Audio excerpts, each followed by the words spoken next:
Good evening, and thank you very much for joining us tonight and on this webinar and taking the time out after a long day's work, I'm sure. And I hope you're somewhere nice and warm. And this is the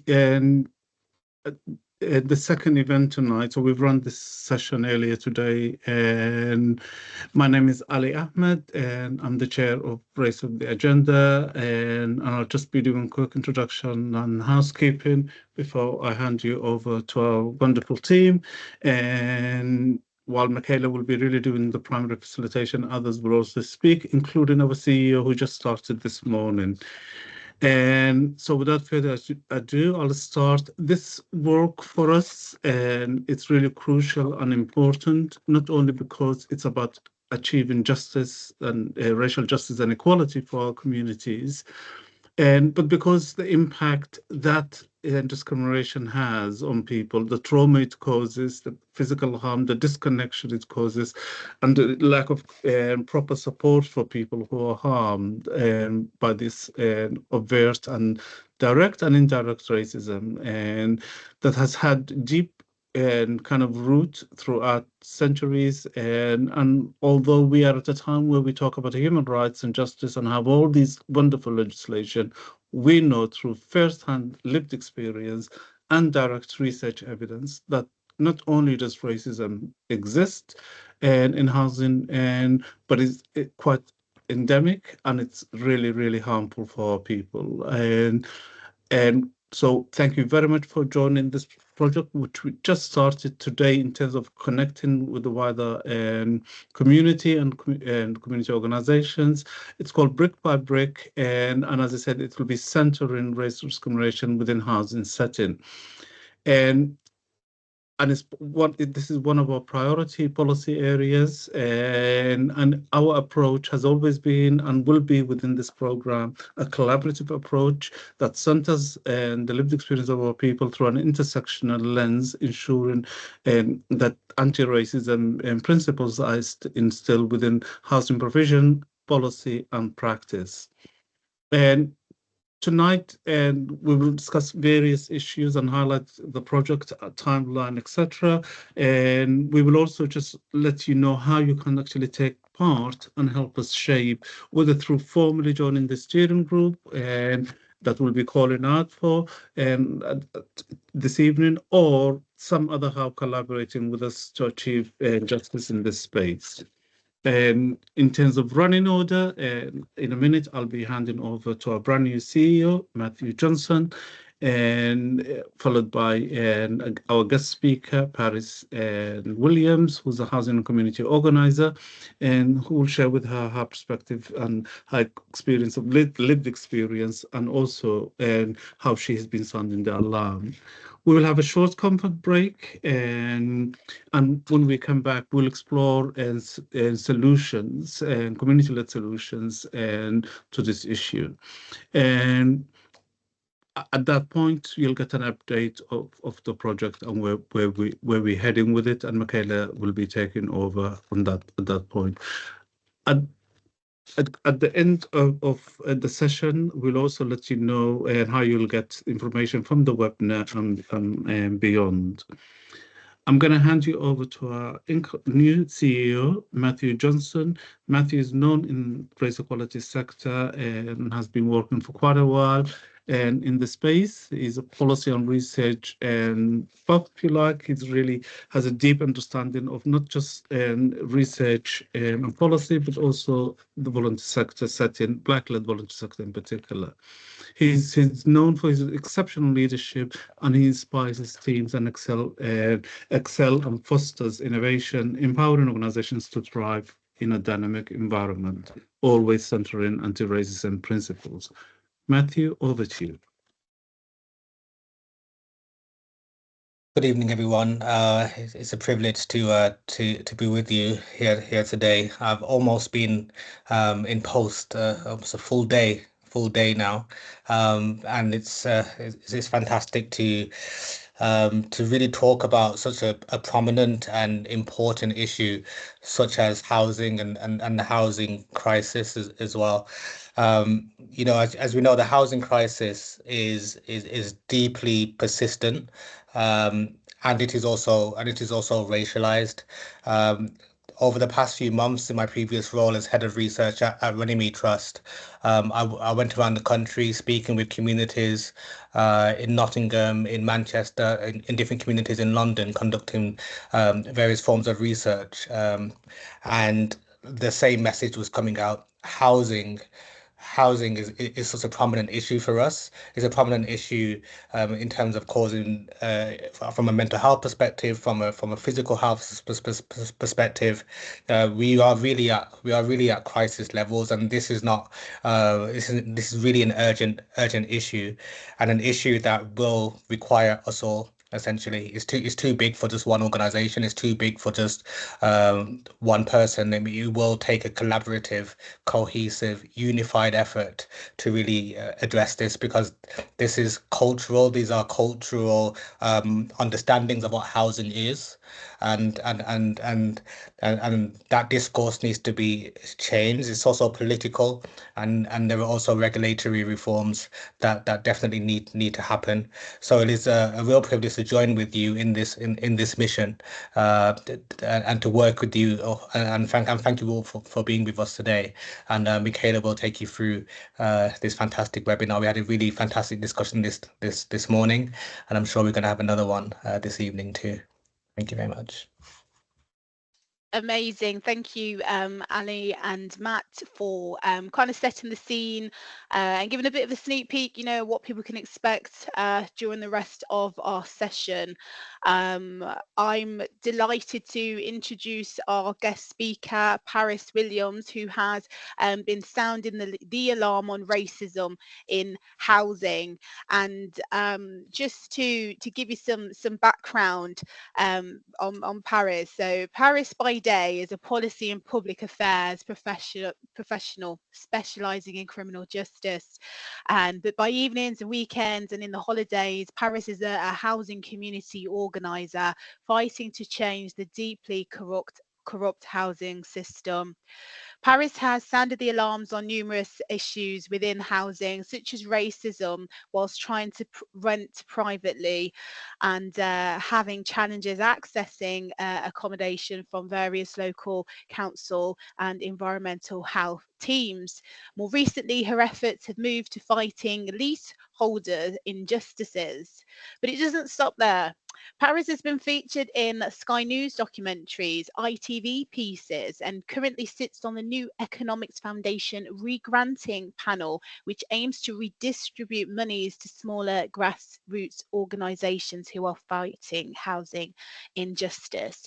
So with the scene set, I am delighted to hand over to Paris, who will put racism under the spotlight from her perspective of lived experience. Firstly, thank you for that introduction. It always astounds me just how much I've got up to. And hello everyone and welcome. Housing is the bedrock of everything. I grew up in council housing, so grew up with a safe and secure home to the point that when I was ticking out my university UCAS form, I ticked that my mum was a homeowner. And she said to me, what are you doing? I'm not a homeowner. I said, but we've never moved. Like, we've always just stayed here. She said, yeah, it's called council housing. That is how much of a privilege it is to have safe and secure housing, to the point that I thought my mum owned the property because we'd never been evicted. Meanwhile, growing up at school, it was like an adventure going to people's houses for tea, because 1 month they could have a purple bedroom, the next month you could be in a house completely at the other side of the city because they'd been evicted. And growing up seeing that, I think it's only now as an adult that I think, wow, I had the privilege of a safe and secure home and never had to question where I was sleeping. And sadly, all too much young children do question where they're sleeping on the evenings. And I suppose I like to set the scene. So a figure that I recently came across was that in the borough of Newham, 600 households at present as homeless every month. And Newham is the borough where lots of gentrification's happened. You know, you've had your white hipsters move in with the yuppie accents. They've all moved in and completely transformed East London. A place that was once full of black and racialized people is now completely different and has a completely different socioeconomic group of people. And I suppose I struggled with housing whilst at uni, being labelled the angry student because I wouldn't stand damp and mould in my student accommodation. And, you know, this is something that has been well documented by various researchers, which have found that 1 in 3 black people who have experienced homelessness have also faced racial discrimination from a landlord, 6 times more than the general population of those who have struggled for shelter.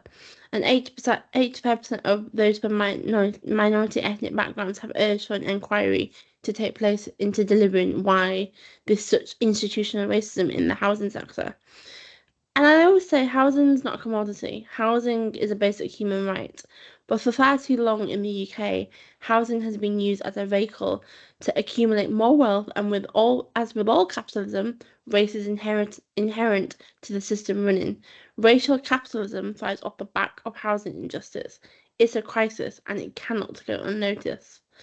As a student, I experienced lots of bad housing and I was forever dismissed. But what really changed my world was in 2021, I started working in the violence against women and girls sector, and housing impacts every marginalised group. The policy reports that I was summarising detailed women being trapped in abusive relationships, they couldn't flee.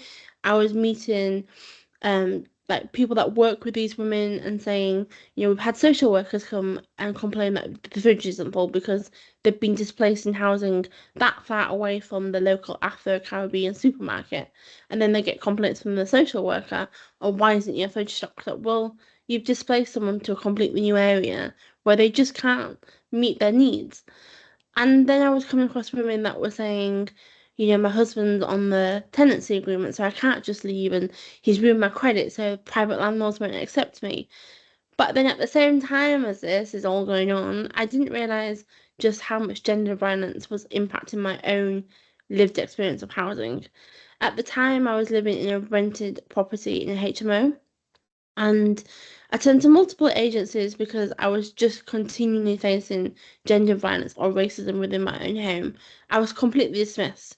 And in the words of the council, they said, the law's cracked up and stacked up against you. It's stacked up in favour of the landlords. You're never going to win. And I thought, that's not my nature. I'm going to fight this. And I from that day, I thoroughly have set out to fight and challenge housing.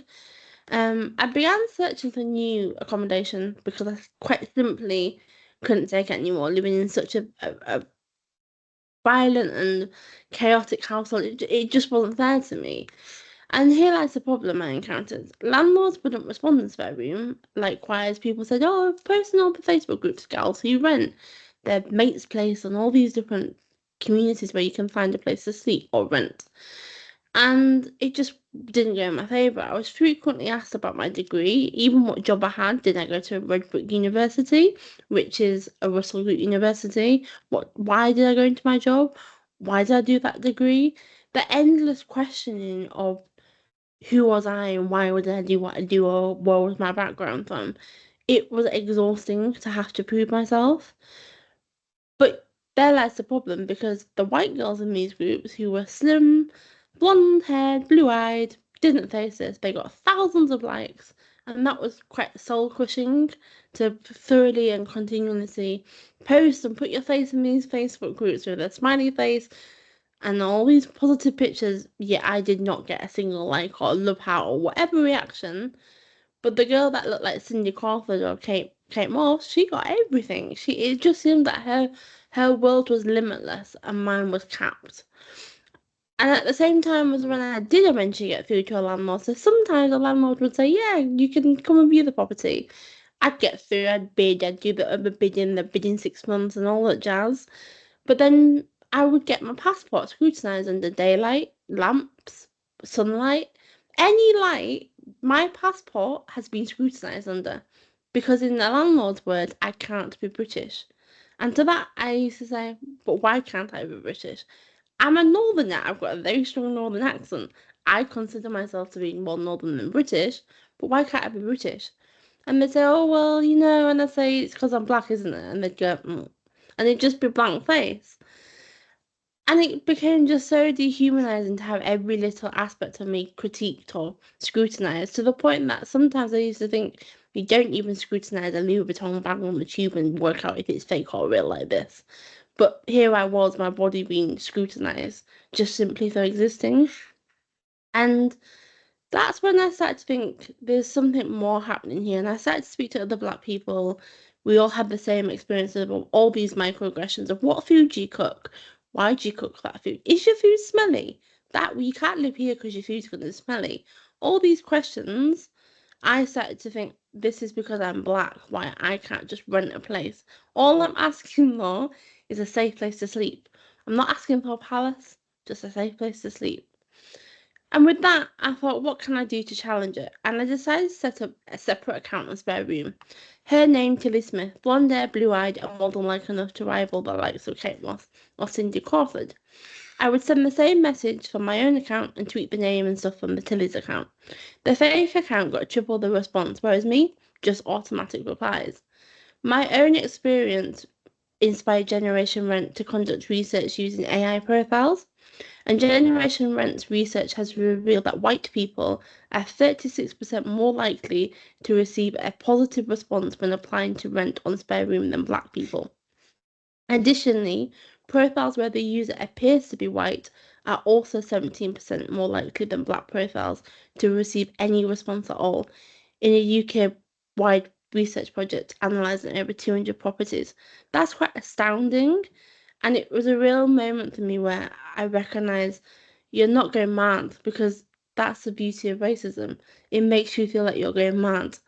And that's when I really thought there's such a problem in this sector. And I would go to different groups, and it would be white people, white middle class people, that would then finish the sentence of, but it'll all be okay when my Auntie Doris dies because I'm getting inheritance, so I'm going to be fine in the end. And there just wasn't a real sense of urge to fight because they knew inheritance was coming.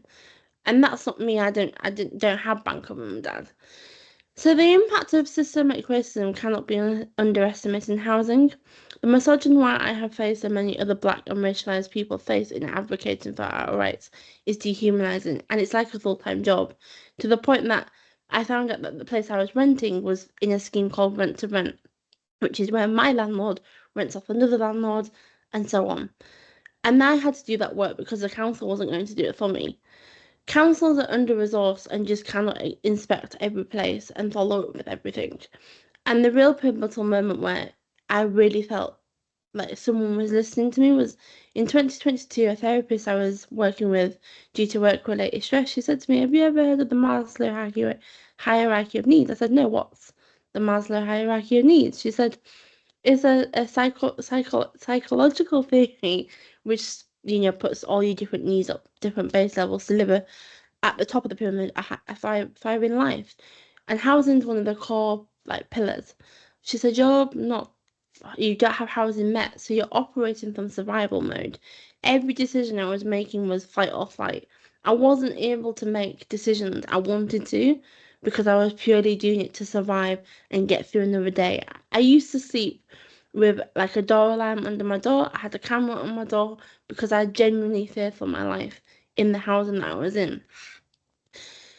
As a result of all of that experience, I thought I must buy and I must make it my desire to get on the property ladder.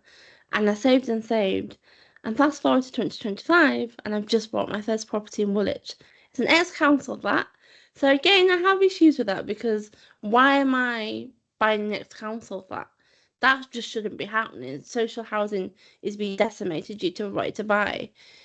But at last I had peace, and at last I can plan for the future. I have a spring in my step. I smile. I'm nice to people. I want to go to work and I want to do my job. And I've never slept as hard as I've been sleeping. I always used to say to people, I'm a night owl. I do not go to bed early. I have been going to bed every night since I completed at 10 p.m. and waking up at 7. I do not consider myself a morning person. But the fact that I want to be up at 7 a.m. tells me something's changed. And that's all because finally I have safe and secure housing. And I think that's a privilege. but it shouldn't be a privilege. Everyone should have housing, because safe and secure housing really does impact your well-being, and housing is not a commodity, it's a basic human right. Thank you for listening to me. Wow, Paris, you know, you've done it again, haven't you? I'll give you an emoji hand clap, but you know, I had the privilege of hearing this morning, and I'm hearing it again. And there's just so much that you have shared within, you know, the space of 10 minutes. There's so much that you've unpacked, so much relating to, you know, the social determinants of health, and how, you know, it's not just about housing. And what really stands out in this session is the gendered nature of homelessness, what you're describing for women who are experiencing, you know, intimate partner violence or violence against women and girls, and the need for safety, and that being really heightened, and just some of the measures that you had to go to, not to give you safety in your flat, but just you know, something there. And it should never be the case, you know. When you talk about Maslow's hierarchy of needs, you know, the basic needs at the very bottom of the pyramid, you know, your psychological safety, your physical safety, you know, have been undermined and jeopardized. And again, as you say, housing isn't a commodity, it is a basic human right, and your human rights have been violated beyond comprehension in that. And like you've described, you know, that you've gone on to be a homeowner and there is success there, but it's a story that shouldn't have reached such lengths, you know. We heard at the beginning from our chair and from our CEO how, you know, the racialized nature of the housing crisis and how it persists. And in 2025, this isn't the conversation that we should be having. But to bring it back on a positive note, you know, at the top of the pyramid is that self-actualization, and what we're hearing in Paris, you know, that has happened because those basic needs have been met. So yes, I salute you, Paris. It's as I say, really exciting to hear from you, and you've given us a lot to process, that we will unpack and unpick a bit more in our webinar. I'm going to invite questions now. So if you've got a question for Paris, or if you've got a reflection, you know, there's not too many of us on the call, so feel free to, you know, unmute to come on in, to use the chat function if that's more comfortable. But yeah, it'd be great to hear your thoughts.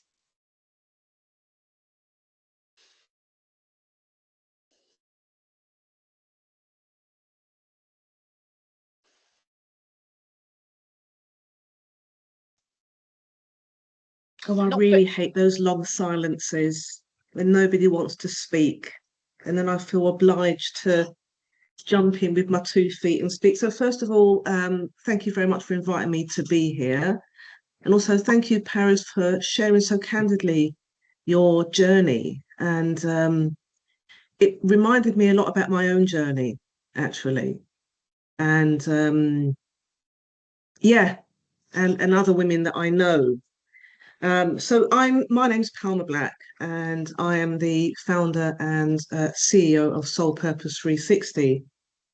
And it was created for so many reasons, and reasons for women like yourself who are going through a really hard time and need a supportive network. My background is in social housing. I've worked in social housing for a very long time. Never been a housing manager, worked in the community in social housing, was always concerned about the neglect of people that lived in social housing, that they were just seen as funding fodder, or, you know, rental fodder for the housing association movement.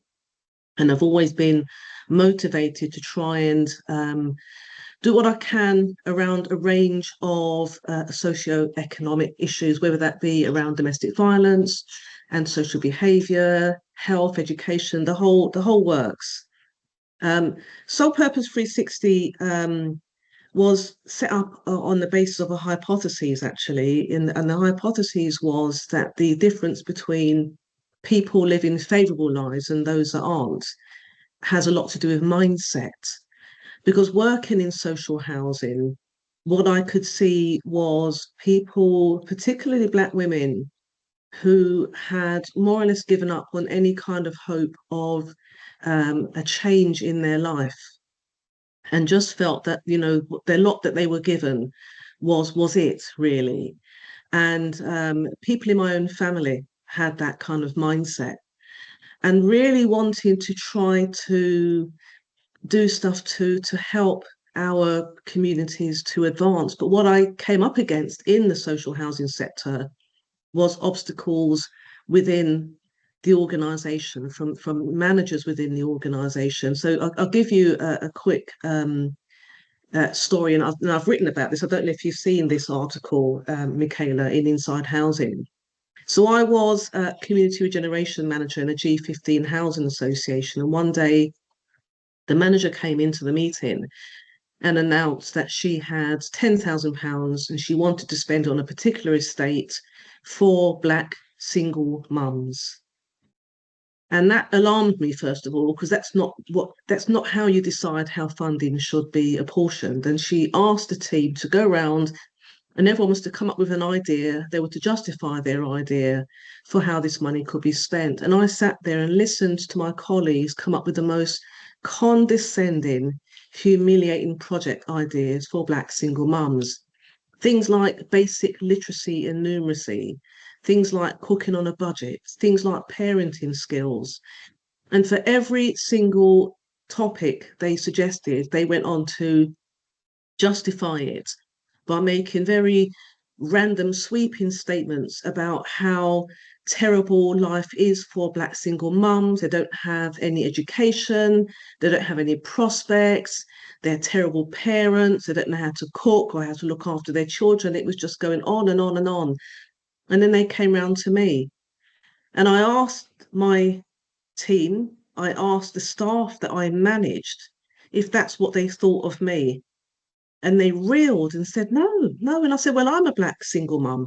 Clearly, if that's what you think of Black single mums, that's clearly what you think of me. We spent the next hour arguing the fact that they thought I was middle class, and I'm insisting that I'm working class. The meeting broke down. But after the meeting, I asked my manager if we could look at potentially having projects and programs like getting into further and higher education, setting up businesses. And I made the point about saying, well, you know, some of these women, you know, given an opportunity, they would be able to, you know, realize their own aspirations and become homeowners like myself. And she said, no, because if they did, it would lead to unstable communities. So actually, what I took away from that was it's in their interest to keep communities exactly where they are. It keeps them in a job, and it keeps the rent churning over and being paid. And I think that when we're talking about systemic racism in housing, we're talking about internally the built-in resistance to bring about change. And that change harms our communities. And I think that that's something that we need to look at in terms of how the system needs to change.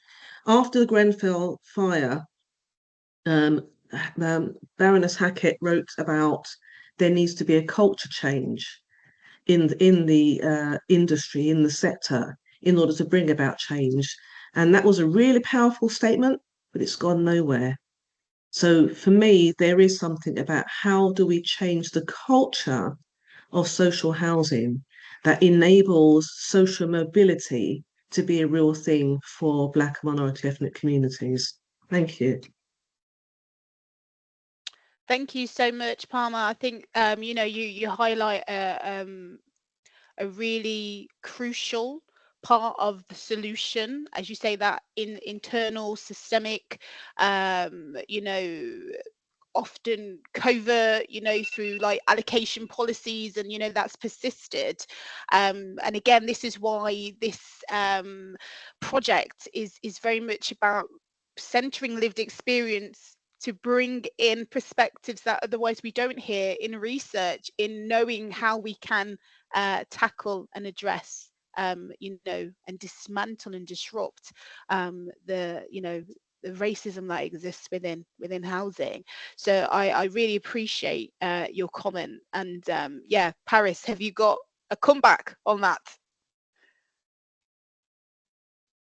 Just to say, I think, I think we all have had that experience as Black women, being told you're X, but you stand there going, but I'm Y, and they go, but you're X, and you go, but I'm Y. It's a constant battle, right? And I think, something that came up this morning was about like wider discussions, and I always say everything is interlinked. There's no, Audre Lorde said there's no such thing as one single point. Everything is interlinked. You can't talk about housing without talking about, knife crime or youth violence, without talking about poverty, without you can't. Everything is so interwoven. You just cannot speak about one single issue, and there's no such thing as a singular point, because everything comes back to the system of capitalism.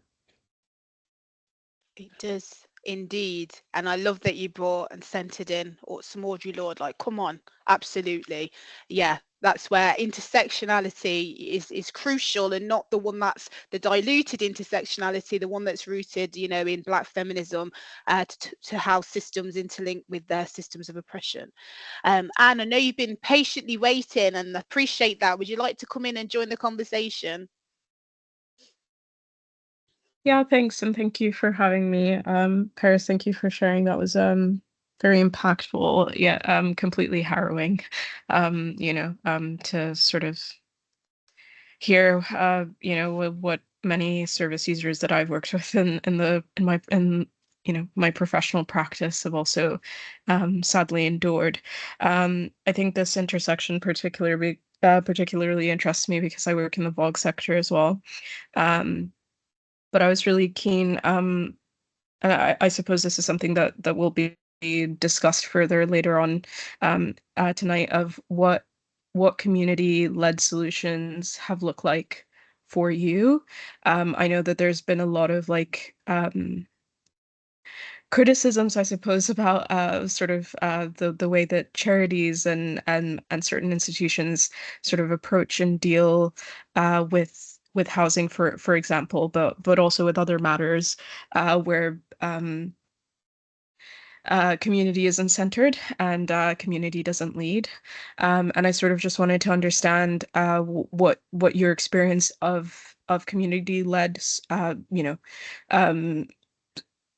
solutions building has looked like for you, whether you think that the landscape is sparse, or whether you think there's enough voices being heard, and what that looks like in your sort of brightest dreams, what that could look like as far as creating different and better experiences for people who've experienced what you have.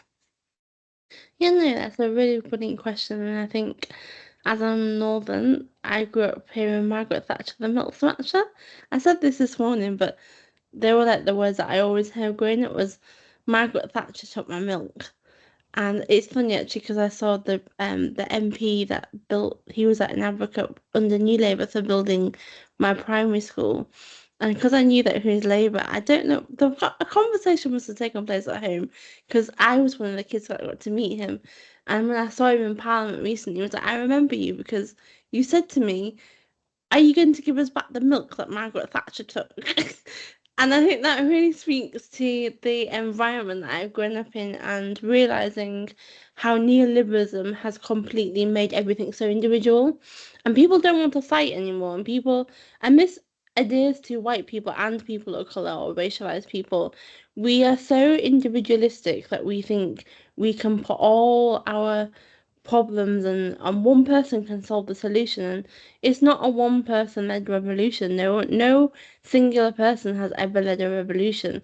And you can say to me, but what about Martin Luther King? He led it with people. And I think the key to combating this is to do it in groups. And community is difficult because a lot of these housing tenant organisations, I'm part of unions that are very white. Sometimes I'll go in the room and I'll be the only black face, and that can become quite exhausting. So it is about pulling other people up on the ladder. I'm a big champion for younger people below me, when they want to have an opportunity, I pull you up with me because I can't do this forever. I need other people to come up alongside me. And I also think it's about going where you're loved. Sometimes I know that I'm not always going to be in a space where you want to hear my opinions. And, I have an example of I've been in rooms with people like priced out who just believe in build, build, build. And I say, no, the tenure that we're building matters. We need more council homes, not just any building, build more council homes. And to that group of people, it's very, oh, we don't want to know about that. We don't believe in social housing because it goes to the likes of you. And that is what I mean. We're finding people that, are rooted in the same political activism as you. It's difficult, but you just got to hunt and you'll find people. And I also think it's a problem how we don't have enough darker skinned people in the movement. I always come back to the issue of colorism within the movement. It's always the same light, bright, and I'm light and I'm bright myself, so I can say that. But it's the same light, bright people that are the face of the housing movement, and I don't think that's acceptable. I think I have lots of darker skinned friends that do the behind the scenes work in tenant unions that are organising the chants, that are organising to work with the police, but you will never ever see them in the media because the media doesn't care to have that representation. It just goes to who it knows. And that's also a problem of we have to have all representation, not just two spokespersons for the housing movement. That's something that I will always pass up an opportunity if I've got a darker skinned friend who can speak more on it. I have darker skinned friends that do work on climate and housing, but people still come to me for climate stuff, and I say, I'm not your climate girl. I can talk a little bit, but I have, I worked with Choked Up as part of the funding that I do with New Economics Foundation. I funded Choked Up as part of my funding. They're doing brilliant work on air pollution and housing, but no one would ever go to them because they're two younger, darker skinned girls, and that's a problem. And I think that takes us all calling stuff out like that, particularly those of us who are lighter skin complexions. But it's hard. It's just going where you're loved and trying to just like diffuse the background noise because everyone's so individualistic, but that's not going to fight the housing movement. It's not going to bring revolution, is it, Paris? And you have said so much, and yeah, I will make a note because the topic of colorism is something that we could do with having a webinar on, and it's something that does need confronting. It's that colonial legacy and the ramifications that we are still find ourselves in, and that proximity to whiteness in what you're describing. But here at Brick by Brick, we have the opportunity to do things differently, and a part of holding people to account is certainly challenging that narrative, and holding space and using our platform in a really positive way. So I think there be to be continued. So yeah, we may be back in this space. It might be a podcast episode or something like that. We'll bring in Kulvinda, but yeah, more on that later. Fantastic conversation. We will go to a 5-minute break now, 5-minute comfort break.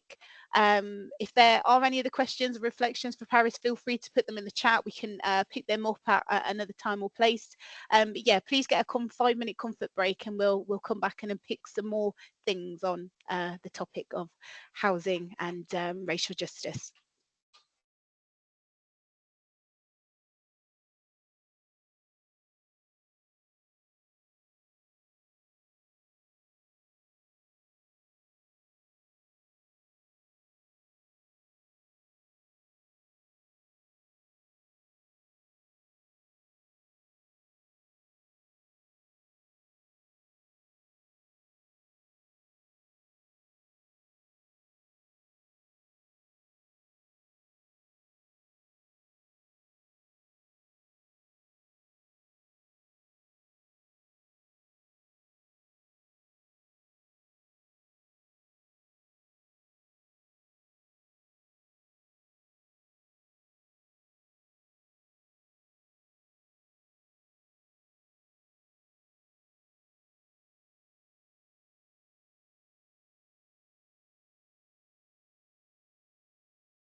Hello and welcome back.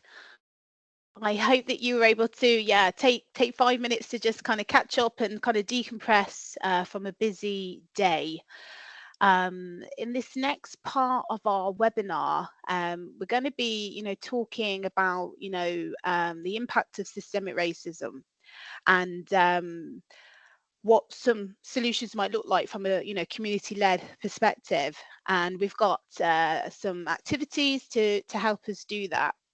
But before we dive into that, I think it's really important that we acknowledge and we come into this space knowing that the topic of racism is very emotive, and it's very, very close to some of our lived experiences, and it's for that reason that we're going to look at what brings us joy. So I have a poll that I'm going to activate, and I'm just going to bring that up now. So you should see the poll question in the chat. What one thing brings you joy? So take a couple of minutes to just have a little think, type your answer, and yeah, we can come back and discuss.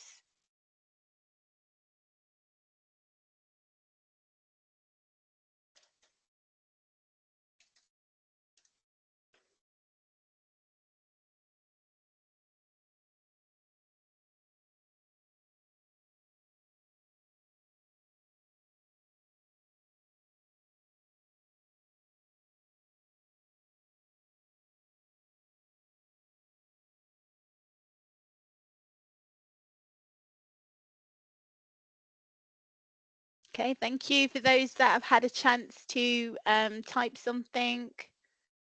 I think I should add a response as well, shouldn't I? Let's have a little think. Okay, just submitted my response. Hi, so sorry, Michaela.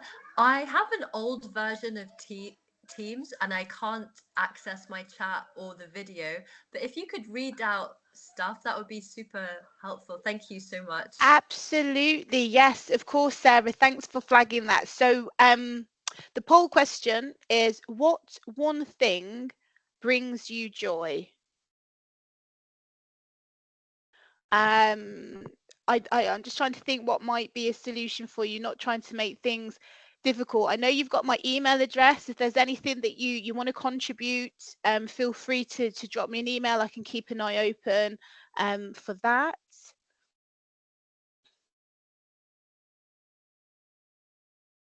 So thank you for the responses that we've got so far. I can see that they're still coming in. Thanks so much, Michaela. Yeah, I'll do that. Cheers. Brilliant. Thank you. So I'll look out for that. Okay, brilliant. So we've got 14 responses. I'm just going to go and view the results. Okay, right. So we have got a number of people on the call who love to dance, and dancing brings them joy. We've got people who love justice. I think that's a fantastic thing to bring joy. We've got someone who likes nails and music, food. They're quite sensory things there. Sitting on a beach, wow, yeah, escapism, some heat, yeah, beautiful pockets of joy. We've got impactful and community. So again, there's a real theme here around social justice, in actually bringing forth this feeling of happiness and contentment. And I think it's really important that we keep hold of the things that bring us joy, the things that make us happy as we go into the next section of our webinar. We also have a breakout facility if needed. If anybody feels triggered by some of the things that we'll be discussing, you can message our colleague Safer. He'll drop his email in the chat. So that said, Safer, are you happy to bring up our PowerPoint, and we will go into Slido and get the questions loaded. Thank you for putting your email in the chat. Great. So we now have Slido. You should see an invitation to join our Slido. So I'm just thinking for Sarah. Sarah, what I will do is I will just send you an email so that you can see our Slido code. Thank you. No problem at all. Okay, there we go.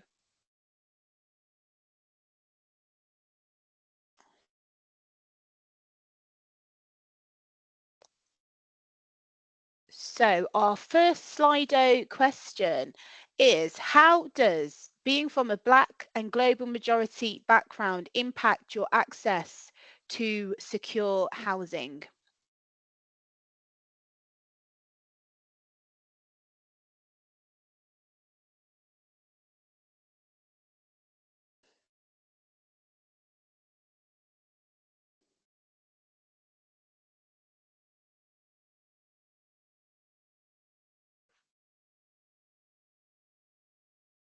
So I can see we've got one participant typing. Do take your time to, you know, read the question and maybe think about as much as you're comfortable to share. And, you know, if you don't have an answer, that's okay as well.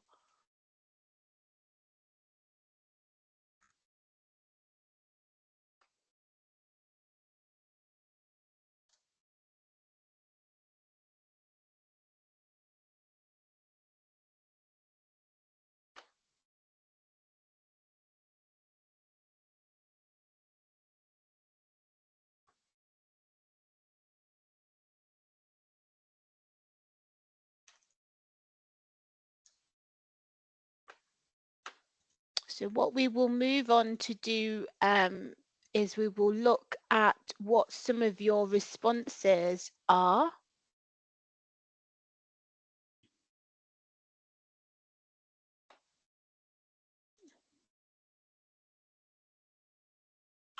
Okay, thank you. So hopefully our screen is sharing and you can see some of the results as they are coming in. So we have difficulty understanding or ability to navigate the housing system, lower generational wealth in our communities and less security, direct and indirect racism and negative stereotypes of Black people. I can also see in the chat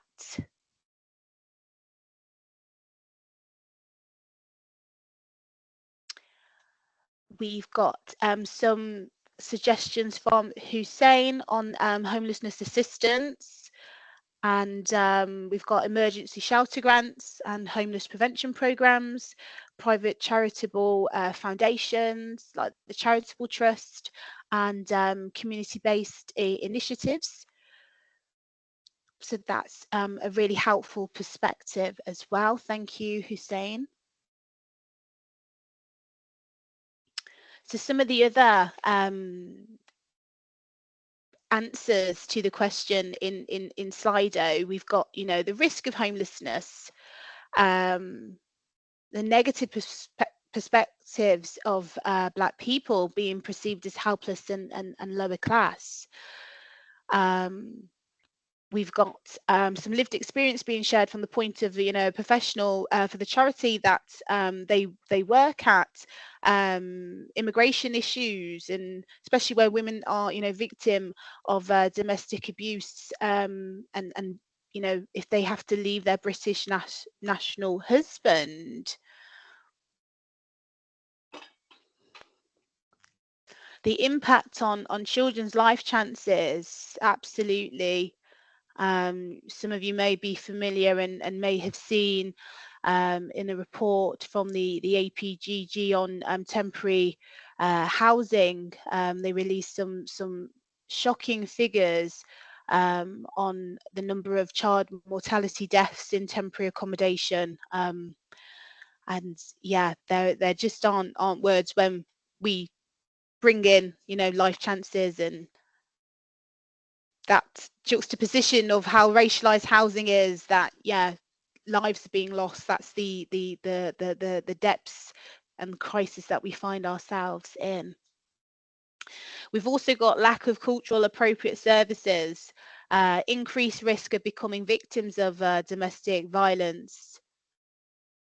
And we've got another participant who is typing. So we're hearing about, again, those social determinants of health relating to physical health, mental health, and having that unsafe housing.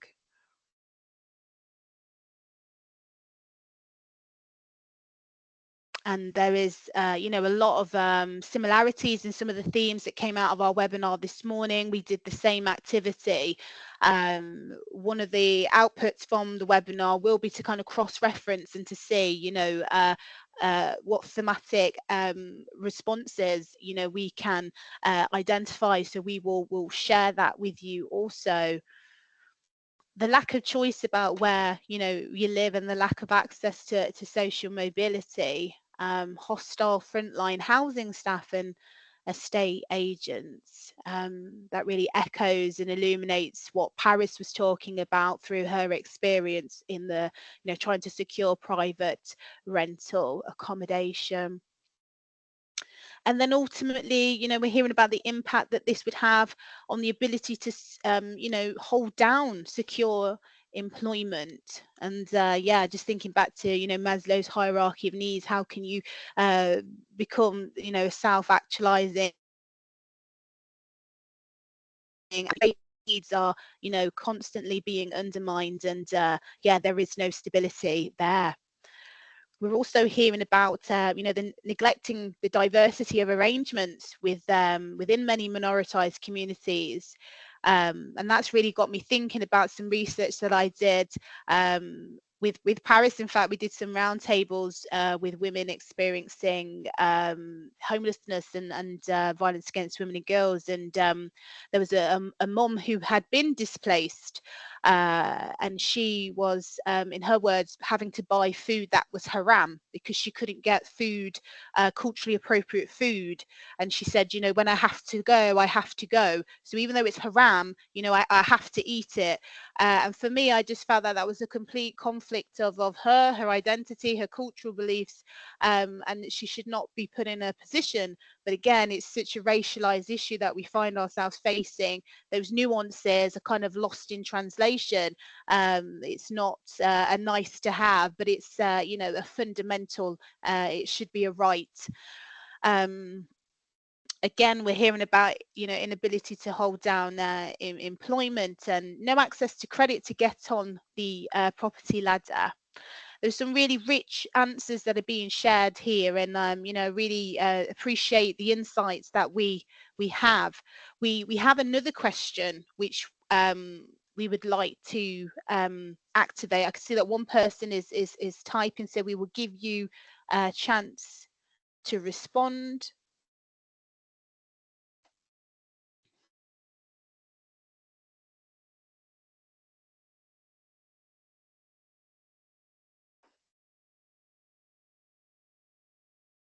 Risk of falling in with bad company. Absolutely, absolutely.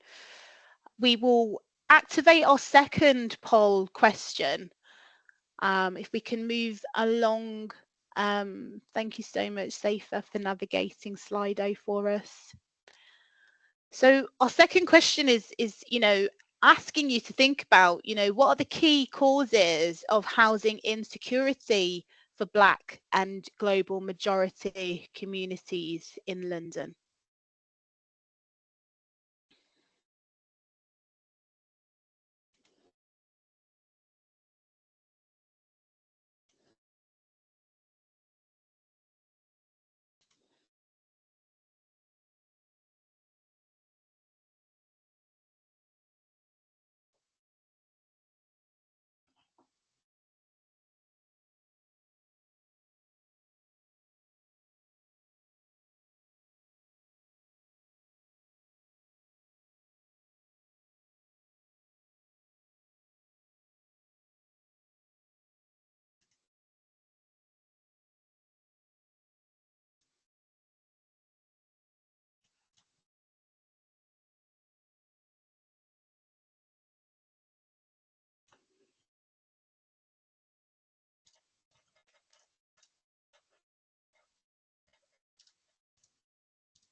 So let's see how we're getting on with our responses in Slido.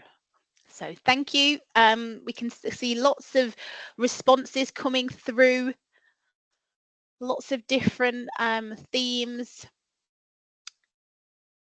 We have got structural racism standing out. So I guess there's been a few participants who have typed that in as a response.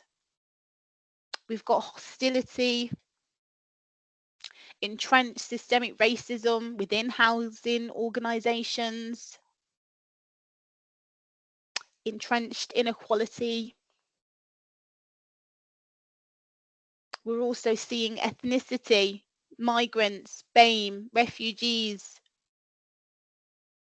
We've got policies, again, thinking about systemically and thinking about the system.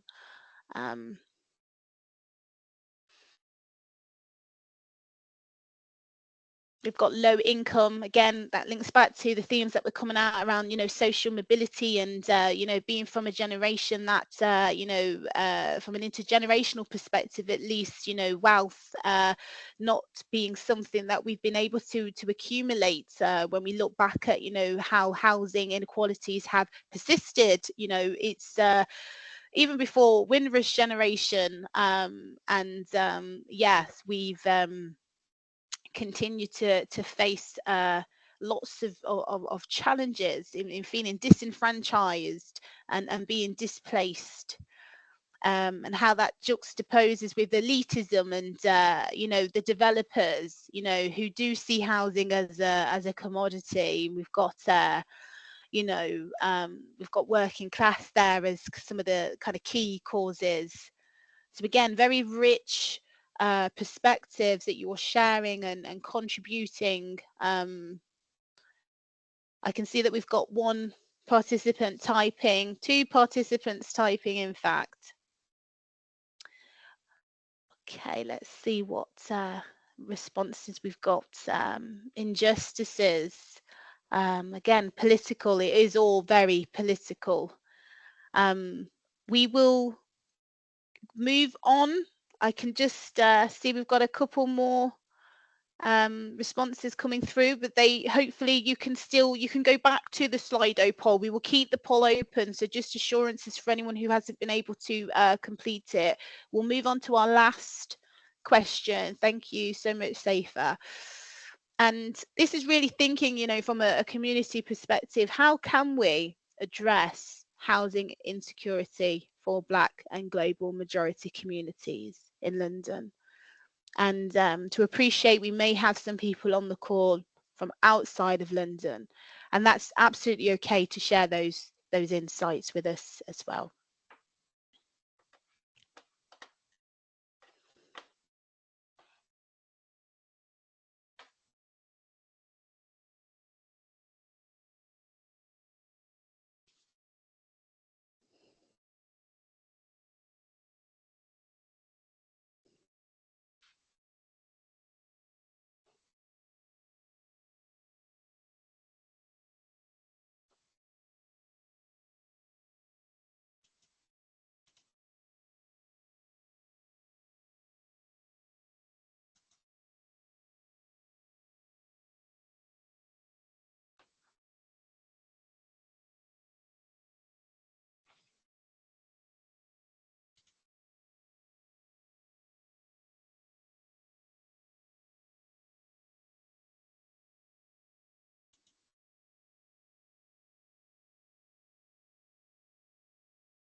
So thank you to the participants who are typing their responses.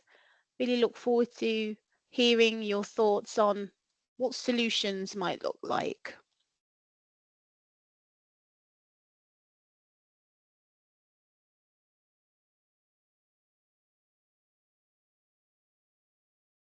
Give power to communities to allocate resources to build housing.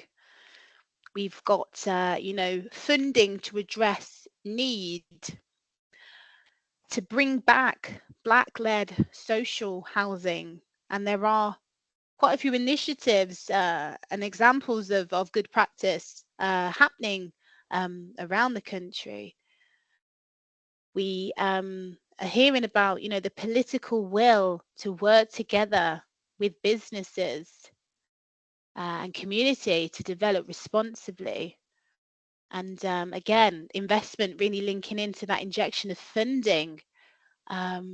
We've got partnerships and collaboration. Again, our theme this morning absolutely, was around this coordinated approach to, come together to leverage power and resources to really bring about, systemic change. We're hearing about, legal and political changes, to take history of rent payment into account when applying for mortgages. Again, so thinking about, policy changes. We've got a call for Black-led senior housing communities, funding specifically for Black-led social housing initiatives, support to, for organising and movement building. More community land trusts where the cost of home is linked to the average local income, and ownership of our issues. And in just hearing these responses, it really kind of encapsulates what we are trying to do as part of our brick by brick program in this planning year.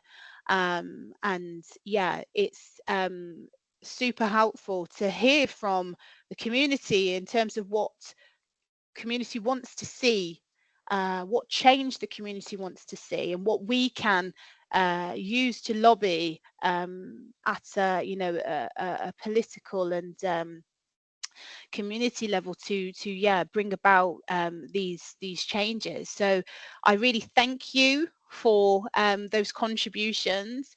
I know we are coming right down now in terms of our webinar wrapping up in the next 15 minutes. I could quite happily stay here and unpack this with you, but you're here no doubt to find out how you can get involved with our project and a little bit more about our project. So on that note, Safer, if you could kindly close Slido and bring up our slides.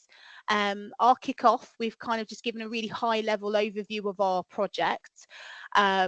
We are delighted to have been funded this planning year, especially to deliver brick by brick, which aims to hold authorities, housing authorities accountable and centre the voices of those who've been most affected by racial housing injustices.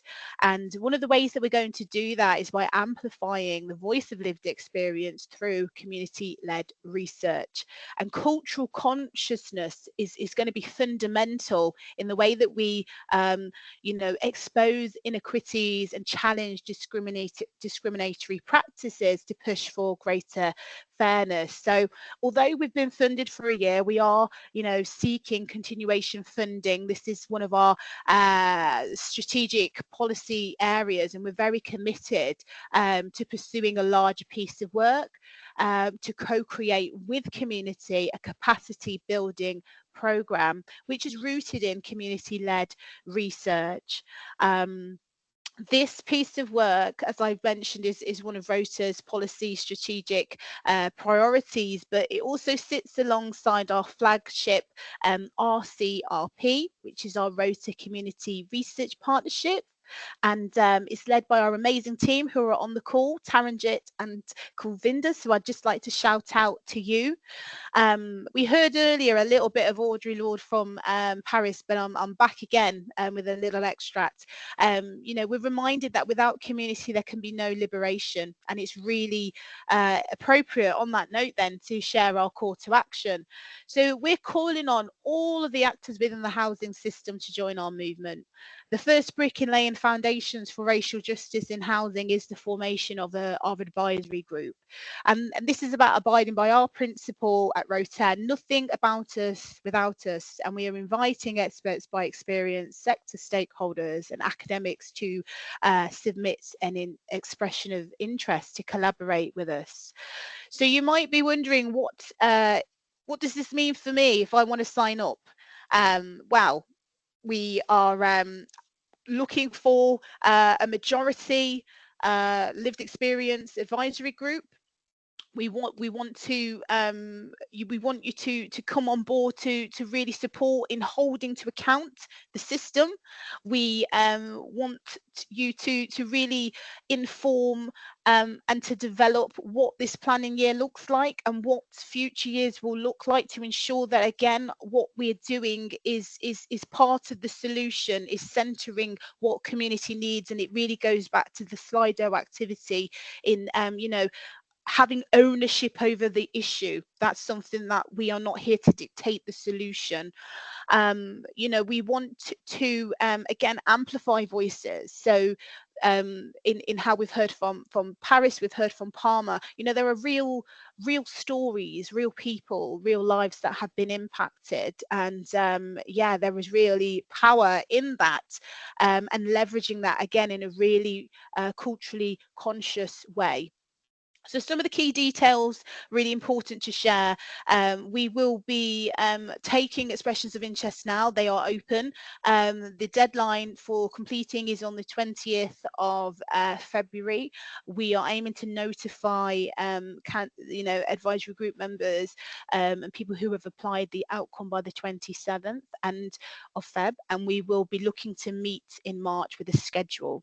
So there is a link to sign up to complete it. To just say already, we've had 4 or 5 expressions of interest. So yeah, it's a very exciting time, and thank you to those who have applied already. If I need to convince you further, we are looking to really disrupt the system in a really positive way. It's long overdue. We carry our ancestors and the work that's been done. The baton's been handed over, and like Paris said, we are going to take this further and bring more on the journey. So if you do have any questions, please put them in the chat and I'll respond. I want us to end on time because I appreciate your time this evening. And yeah, it's on that note that I have the pleasure to really hand over to my colleague now, to give you some insights on some of the pieces of work that we've been doing in relation to housing, with an update on the Renters' Rights Bill.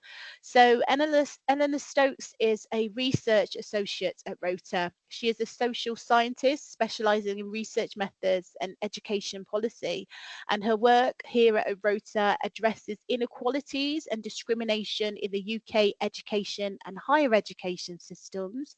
Over to you, Eleanor. Thank you, Michaela, and thank everybody who came to take part in this evening. I mean, my brain is just buzzing with it. Okay, so I'm an education policy researcher, and I've got a particular interest in secure housing and how it affects the education of children and young people. But I've also been monitoring the progress of the government's Renters' Rights Bill. And so that's what I'm going to briefly go through now. Okay, so our concerns about the bill at ROTA are that although people from Black and global majority communities and Gypsy, Roma traveller communities, let alone refugees and asylum seekers, experience more housing insecurity and homelessness, the bill in its first stages did not address race discrimination in any way. So what is the Renters' Rights Bill? Well, the guide to the Renters' Rights Bill, which the government has issued, says that what it's for is to commit to transforming the experience of private renting, including by ending Section 21 no-fault evictions. And it aims to give renters much greater security and stability so they can stay in their homes for longer, build lives in their communities, and avoid the risk of homelessness. So who is the Renters' Rights Bill for? On the one hand, the bill seeks to protect tenants from unfair or discriminatory practices. But on the other hand, the bill advises private landlords and housing providers on their legal obligations and how they can carry these out to provide safe, secure and decent homes. So some of the brief examples of how the bill is intended to work is that tenants would be allowed to challenge rent rises and landlords only allowed to raise the rent once a year at market rate. Tenants can take disputes to a new ombudsman service, which will provide advice on legalities or other issues. And landlords will be required to submit property standard details to a new database, which would help to reduce landlords acting illegally. So that's the perception. And tenants with pets could not be refused unreasonably. That's just some of the proposals that the bill was bringing forward. So what is being done to ensure that the bill addresses race discrimination in housing? Well, the first draft and readings of the bill made it illegal for landlords to discriminate against people who are in receipt of benefits and people with children. Rightly so, but there were no specific provisions made for race discrimination. Well, what did we do about that? Well, ROTA made written submissions to the Renters' Rights Impact Assessment Team. So all APBGs and select committees with an interest in equality, discrimination and housing. And as the bill passed from the Commons to the Lords, to 10 members of the Lords. Well, we can now report that at the second reading of the Lords on the 4th of February, several of our concerns were raised by members. These were that race discrimination must be more specifically addressed, that other groups should be included, e.g. asylum seekers, refugees, Black and minoritised women, that the decent home standard should be extended to temporary and asylum accommodation, and measures to combat race discrimination should be rigorously enforced. So that's the good news, in that our voices are being heard to some extent. The bill next goes to committee. We don't know what will happen there, except I've had a response from one of the members of the House of Lords to say, could we contribute also to the amendments at committee stage? So, you know, some things, we are making some progress. Okay, so for discussion, where do we go next? Who's missing from the housing debate and whose voices are not being heard? And how can we influence policy so that the views of those with lived experience of housing discrimination can be heard? There's probably not time to discuss all this evening, but these are the issues that we want to hear from you, how we can go forward with influencing policy and getting people to listen to the voices of those whose voices are not often heard, and to take notice. We're just a little bit closer than we were before. Thank you very much. Thank you, Michaela, and thank you everyone for coming as well. That's great to hear things tonight. Yeah. Amazing, Eleanor. Thank you so much for the update. I think it's really encouraging that our efforts are being heard, and yeah, there is power in unity, and we will keep going brick by brick. Yes, that is the mantra. We have lots to continue discussing. You know, it doesn't end here, although the webinar will shortly. We'll hear from our CEO who will close it. We will keep the conversation going. So yes, look out for further updates from us. And I've just dropped a little feedback form into the chat. It'd be great to hear your thoughts on how tonight's webinar went. We you know, really want to take on board any comments to make this an even better experience for the next one. So it's on that note, Matt, it's over to you to bring our webinar to a close this evening.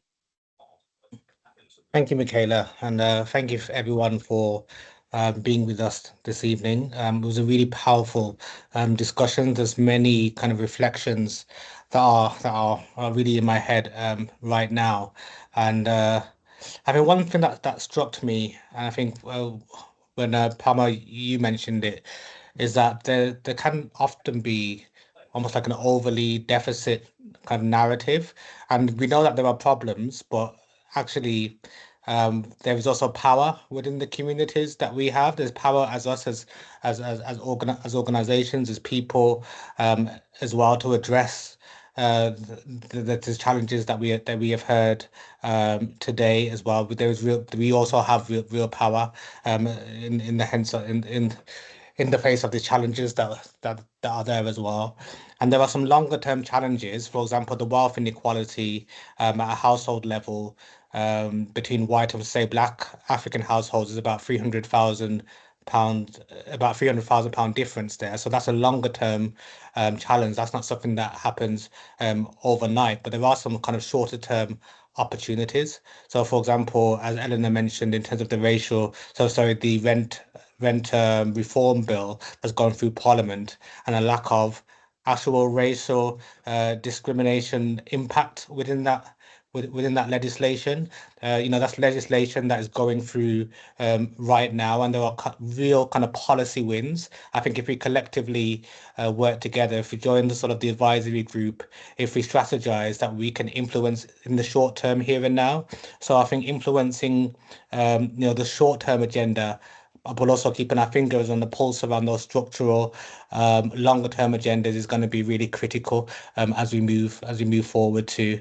So those are just some of my reflections, and I just want to say again, thank you very much for joining today. It's been really powerful, and thank you, Michaela, for hosting such a fantastic webinar as well. Oh, Matt, thank you. I think, yeah, I love that. And I'm sure we're feeling encouraged by influencing the short-term agenda. And yeah, we are galvanizing a movement here.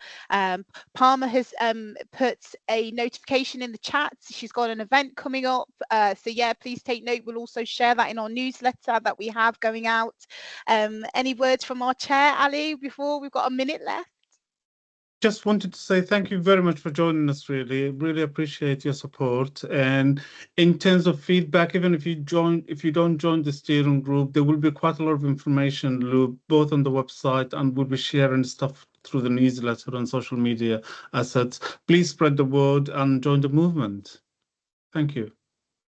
Amazing. And on that note, we've given you a minute back. So yes, we'll see you in the next one. Take good care, everybody. Good night.